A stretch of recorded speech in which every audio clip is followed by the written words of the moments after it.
तो मेरी लास्ट वाली वीडियो थी मेरे भाई के बच्चों के अकीक़े की।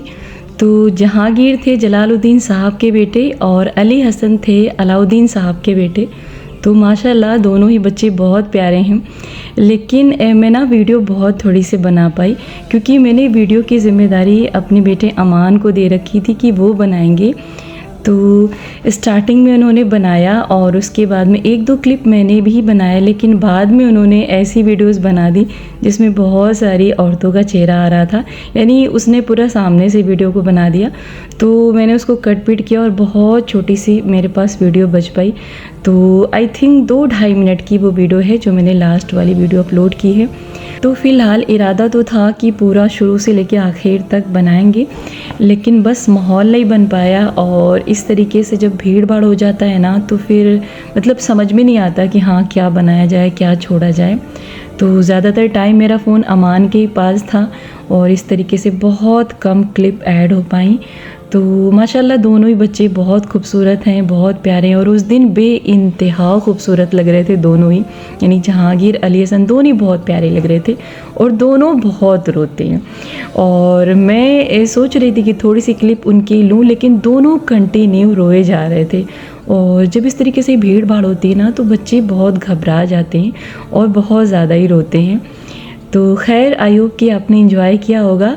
और बहुत छोटी सी वीडियो थी, तो मैंने कोई वॉइस ओवर भी नहीं किया, क्योंकि अगर हम बोलना शुरू कर दे तो वीडियो वैसे ही ख़त्म हो जानी थी। तो चले जी, घर आ गए थे और फिर सुबह में चले गए थे पापा के घर, क्योंकि इस टाइम सब इकट्ठा हुए थे। और जब सारे भाई बहन इकट्ठा होते हैं तो थोड़ा सा मेरा आना जाना ज़्यादा हो जाता है। और अभी जाके थोड़ा सा मतलब ठहराव आया, क्योंकि एक एक करके सब घर से जा ही रहे हैं। तो रमज़ान के बाद ईद आई और ईद के बाद यहाँ पर अकीक़े का प्रोग्राम था। तो इस तरीके से थकान बहुत ज़्यादा है और एक तरीके से ना मतलब कुछ समझ नहीं आ रहा है कि हाँ क्या किया जाए कैसे किया जाए, क्योंकि जो लाइफ रूटीन है ना वो थोड़ी सी इधर उधर हो गई है। इवन ब्लॉग बनाने में भी थोड़ी सी प्रॉब्लम मुझे हो रही थी, क्योंकि अगर आदत ख़त्म हो जाती है ना तो फिर जल्दी से व्लॉग बनाने का मन भी नहीं करता है। और यहाँ पर मैंने 3 दिनों से अपने पेड़ पौधों को पानी नहीं दिया था। और जब मैं फ्री हुई तो यहाँ पर मैंने ककड़ी तोड़ी और अल्हम्दुलिल्लाह अभी तक मैंने 7 ककड़ियाँ ले चुकी इससे। तो इसके पहले भी मैंने 1-2 बार जो है तोड़ा है और ये बहुत छोटी सी पता नहीं कैसे मुड़ गई। और सबसे बड़ी प्रॉब्लम ये हो रही इस समय कि पता नहीं क्यों जो भी फूल यहाँ पर निकलते हैं, यानी जितने भी फ्लावर निकलते हैं वो सब झड़ जाते हैं। और यहाँ पर खीरा हमारा पहले ही चला गया, यानी कुछ भी फल देने से पहले ही वो मर गया। और यहाँ पर आप देख सकते हैं कद्दू का फ्लावर, तो फ्लावरिंग बहुत ज़्यादा होती है, लेकिन पता नहीं क्या रीज़न है कि वो सूख के गिर जाता है। तो ऐसे ही हाल कद्दू के पेड़ का भी है और लौकी का पेड़ का भी है और बैगन भी, जितना भी मैंने लगाया सब ऐसे ही है। तो आसमान बहुत खूबसूरत हो रहा है, तो मैंने सोचा कि थोड़ी सी क्लिप आपको भी ऐड करके दिखाया जाए। और जो रियल में आसमान का सीन होता है ना, वो सच में मोबाइल में आ ही नहीं पाता है। तो अभी मॉर्निंग था और नाश्ते का टाइम था, तो नाश्ता भी क्या बनाया जाए कुछ नहीं समझ में आ रहा है, क्योंकि रमज़ान के बाद आपका जो रूटीन होता है ना उस पे आपको आने में काफ़ी ज़्यादा समय लगता है। और इस तरीके से जब बीच में कोई प्रोग्राम वगैरह हो जाता है ना, तो फिर कुछ नहीं समझ में आता है सच में। यहाँ पर मैंने मिठाई रख ली थी, फ्रीज़ के अंदर थी, हालांकि दोनों ही मीठा हो चुका है, लेकिन अभी कुछ बनाने का मन नहीं कर रहा था, तो इतने ही से काम चलेगा।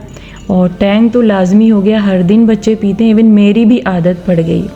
अभी आ गए थे छत पे और ये देखिए छोटा सा करेला निकला हुआ है और इसको मैंने सबसे पहले लगाया था इस जो है बीज को, लेकिन ये 20 दिनों तक नहीं उगी। उसके बाद मैंने यहाँ पे दोबारा बीज डाली और अभी आप देख सकते हैं सबसे लंबा ये पेड़ हो चुका है और बहुत ही खूबसूरत, बहुत ही प्यारा। इसका कलर भी, इसकी लीफ भी बहुत प्यारी है।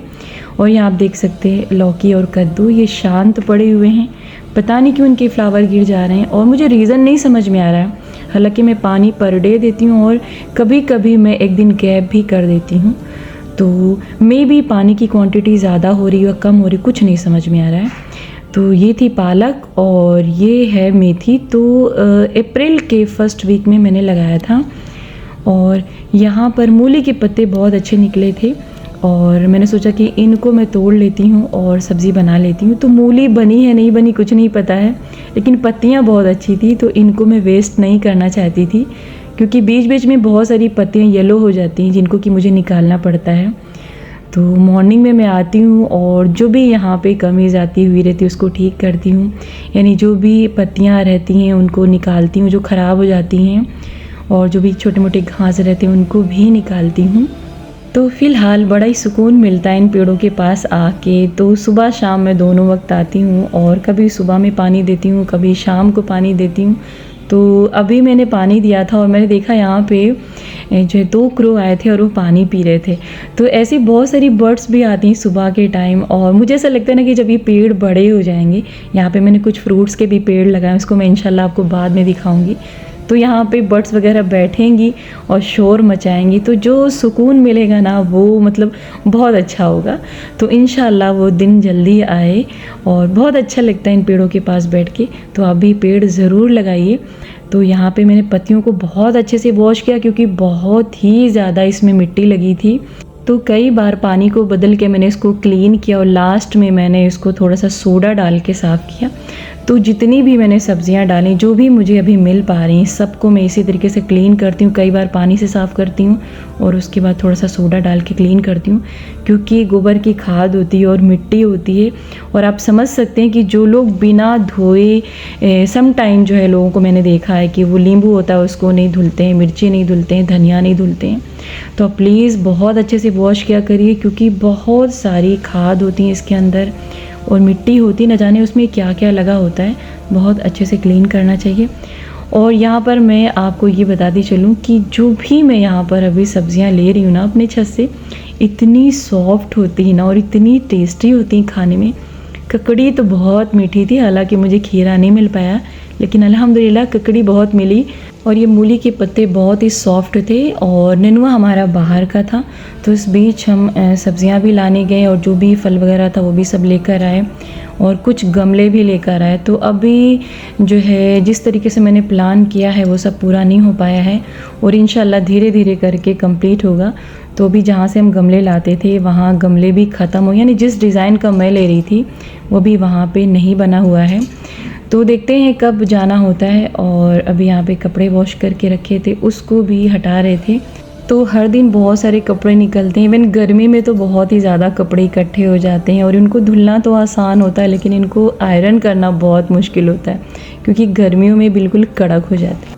तो फ़िलहाल अभी यहाँ पर इस आयत का तर्जुमा देख लेते हैं और इस आयत को आप बहुत गौर से समझने की कोशिश करिएगा, क्योंकि बहुत ही ज़्यादा मेन है ये आयत। इस आयत में अल्लाह ताला इरशाद फरमा रहे हैं कि अगर आपके साथ अल्लाह हो ना तो फिर आपसे कोई भी नहीं जीत सकता है, और अगर आपके साथ अल्लाह ना होना तो फिर दुनिया में कोई भी ऐसा नहीं है जो आपको जिता सके। इसीलिए कहते हैं कि अल्लाह पे भरोसा रखना चाहिए।